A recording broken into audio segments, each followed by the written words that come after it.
My name is Nick Hakim. My name is Dominic Tulo. And I'm Chris Brown. Together we are Musicians Vault, which is a platform that aims to change music listeners to music promoters, a unique promotional awards platform. Last year, electronic dance music was the fastest growing genre of music in the United States. This is due to the fact that electronic dance music incorporates all different genres of music into its songs, therefore appeals to a massive audience. Latest IMS business report suggests that 30% of these listeners are engaged. However, 30% are engaged and know how to find all the major artists, while the 70% struggle to find who all the major artists are. As a result of this, the majority of electronic musicians struggle to effectively and efficiently promote themselves to these 70% of listeners, and this is for a couple of reasons. First, electronic music is just now beginning to be aired on the radio, so where it can be heard by more listeners.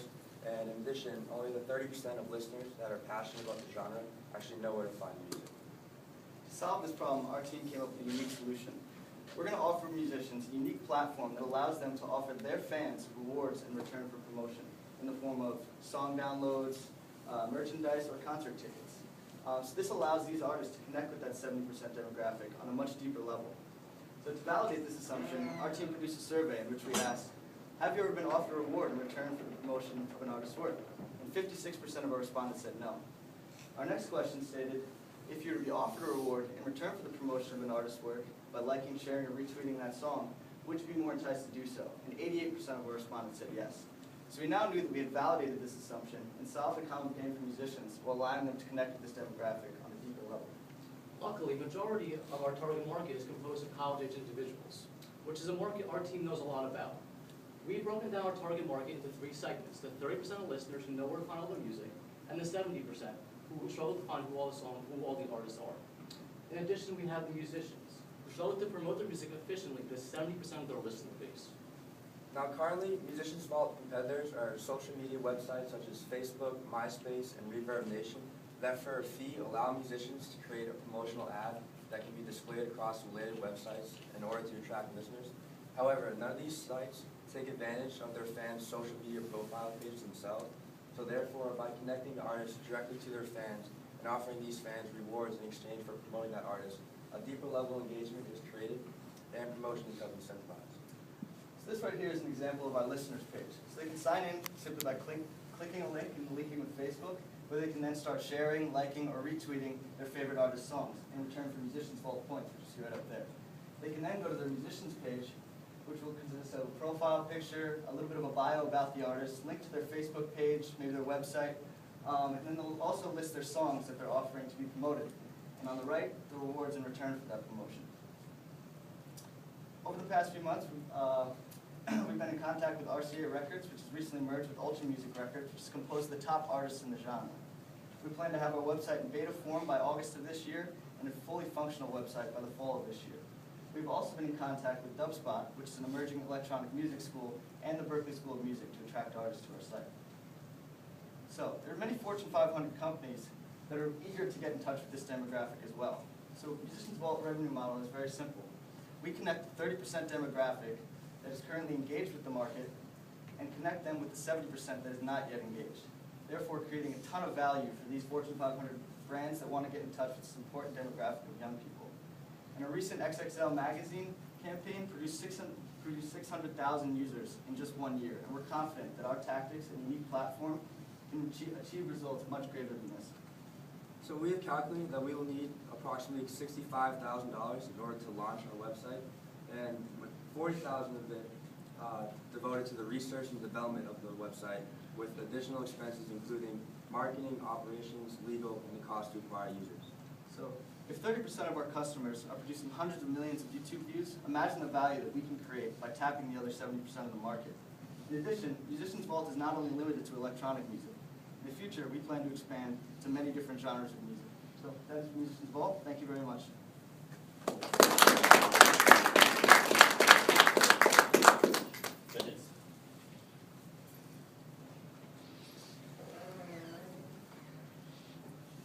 I'll start you a simple one. With your market research that you did at the beginning, you talked about the percentages, and I was getting when it's nice, even numbers, 30, 70. What was N of your sample that you were basing those on when people were surveying? I think it's Not 10, right? no. This was actually industry data that was reported by IMS Business Reports. So they take, hundreds of thousands of people, musicians, fans, that demographic, and survey them. So this is a The big. earlier survey where you said you conducted market research of Quinnipiac students Oh. and such percentage. Yeah, we had 80 respondents for that survey. Yep. Okay, you are successful. How do you protect yourself from somebody else copying this formula for this business model? This business model, our expertise in, both producing music, music listeners, and, musicians in many different genres. He produces actually electronic music. He's in a band, and I'm an avid music listener. So, we know the market very well. We all listen to electronic music.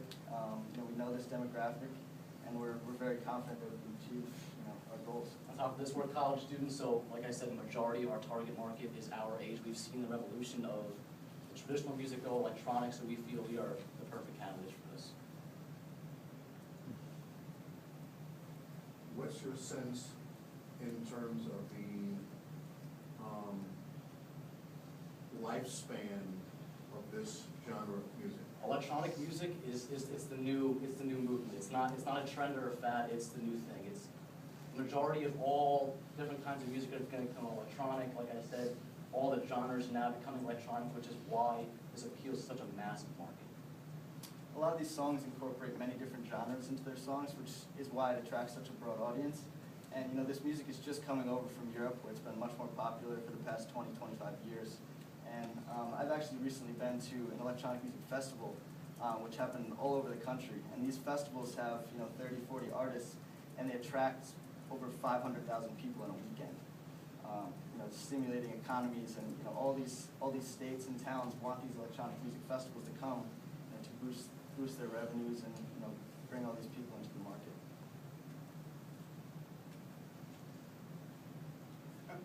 I don't know much about the music, and with the, 70, you say there's 30% that know where to find their music, and then 70% that don't know where to find it, and they're gonna look around.